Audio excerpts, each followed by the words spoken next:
Oke, bismillah. Assalamualaikum warahmatullahi wabarakatuh. Kembali lagi di RYD 31 Media. Oke, beri jadi pada video kali ini saya pengen bahas tentang Tayo Furusato dan juga Mario Suraaji. Mungkin lebih tepatnya pasca race di sirkuit Sepang Malaysia kemarin ya, Moto3-nya. Oke, saya nggak bahas tentang free practice satu, free practice kedua, free practice ketiga, kualifikasi satu, kualifikasi kedua. Mungkin kalian juga udah tahu ya kenapa, dan kita bahas aja pasca race-nya aja. Saya juga sempat nonton sebenarnya, tapi nggak punya daya untuk bisa bikin konten ya, jadi ya cukup paham lah kalian. Oke, yang saya mau sorotin sebenarnya Tayo Furusato. Dia sebenarnya cukup bagus ya ketika race itu, di mana dia mampu berada di zona poin, dan saya pikir waduh, finish bakal meraih poin, dan memang sangat peningkatannya bagus banget dari Tayo Furusato. Berdasarkan data-datanya juga sangat-sangat stabil dan juga bagus, dan pantas memang dia bisa dapatkan posisi seperti itu, dan juga sebenarnya dikit lagi dia bisa dapat poin ya. Namun sayangnya di sisa-sisa 2 lap dia harus mengalami crash, dan saya sebenarnya penasaran apa yang terjadi dengan Tayo Furusato hingga dia mengalami crash. Jadi kita lihat aja dari statement yang sudah diberikan Tayo Furusato di HRC-nya sendiri ya. Oke.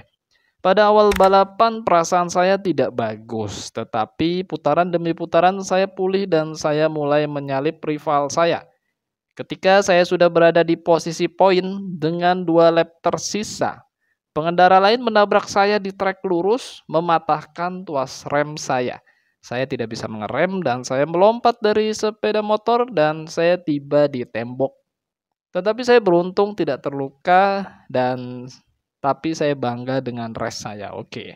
Jadi ini yang diutarakan oleh Tayo Furusato, ternyata memang dia mengalami tabrakan ya dengan pembalap, dan dia mengalami kerusakan motornya ya. Jadi tuas remnya, mungkin tuas rem depannya mengalami kerusakan, dan akhirnya dia nggak bisa ngerem, dan ketika di tikungan ya nggak bisa ngerem, motornya jadi lurus aja gitu kan, dan bahaya, dan dia masuk ke gravel dan dia harus lompat dari motornya, dan motornya nabrak tembok, dan dia juga mungkin nabrak ya, tapi karena memang replaynya juga nggak cukup jelas, akhirnya kita nggak tahu apa yang terjadi. Yang jelas ada crash dari Tayo Furusato dan dia berdiri di pinggir lintasan ya, lebih tepatnya di gravel. Jadi apa yang terjadi kita nggak nonton, karena memang saat itu kamera fokus banget mensoroti pembalap di front row yang sedang berebut juara ya. Oke.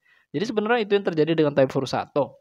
Motornya patah tuas remnya dan dia nggak bisa ngerem gara-gara itu, dan dia harus delosor dan mungkin nabrak dengan kencang juga, karena kita tahu Moto3 ya larinya ya kencang, di tiap tikungan tuh bisa ratusan-ratusan kan, bukan sekedar 60, 70 ya, nggak begitu juga ya, Bre. Oke, apa yang terjadi dengan Mario Suryaji? Coba kita geser ya, kita lihat. Hari yang berat bagiku. Saya berjuang dengan suhu ban yang luar biasa tinggi. Kami telah belajar banyak berkendara sendirian akhir pekan ini. Saya dan tim mencoba mengambil hal positif dari balapan ini. Meskipun kami berjuang, kami tidak menyerah. Kami harus pindah ke Valencia. Oke, jadi ini yang dikatakan Mario Suryaji cukup singkat, padat, dan cukup jelas ya. Dia jelaskan bahwa bannya suhunya meningkat sangat tinggi banget, dan itu sangat-sangat mengganggu banget ketika race ya. Jelas kalau ban suhunya tiba-tiba tinggi ataupun turun banget suhunya, itu bakal nggak nyaman buat bisa diajak rebahan-rebahan ban Moto3-nya. Dan dia juga mengakui dia mampu melakukan long run sendirian ketika free practice, kualifikasi, dan lain-lainnya. Itu sebenarnya kita sorotin waktu di apa ya, di race-race sebelum ini ya, di mana waktu itu sempat kita bahas tentang Mario Suryaji yang kenapa sih dia nggak mau long run sendiri ketika free practice ataupun kualifikasi, dan lebih banyak kayak nunggu pembalap yang cepat ya, untuk bisa di towing ya di belakangnya slipstream, dan dia mendapatkan keuntungan dari ngikutin pembalap yang cukup cepat.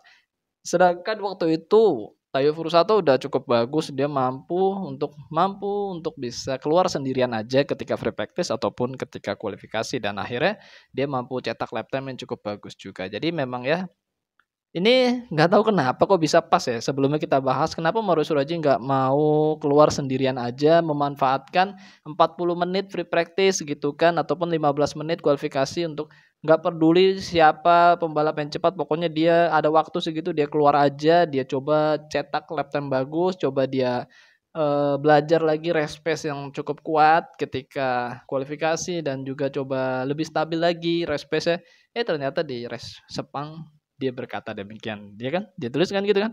Telah belajar banyak berkendara sendirian akhir pekan ini. Berarti sebelumnya strateginya memang harus towing ya, mungkin seperti itu. Karena ya kita nggak tahu masalahnya di mana. Yang jelas mungkin power weight ratio-nya Mario Suraji yang cukup sulit mendapatkan formula yang bagus agar bisa nyaman di lintasan dan juga dapat lap time yang bagus atau kencang.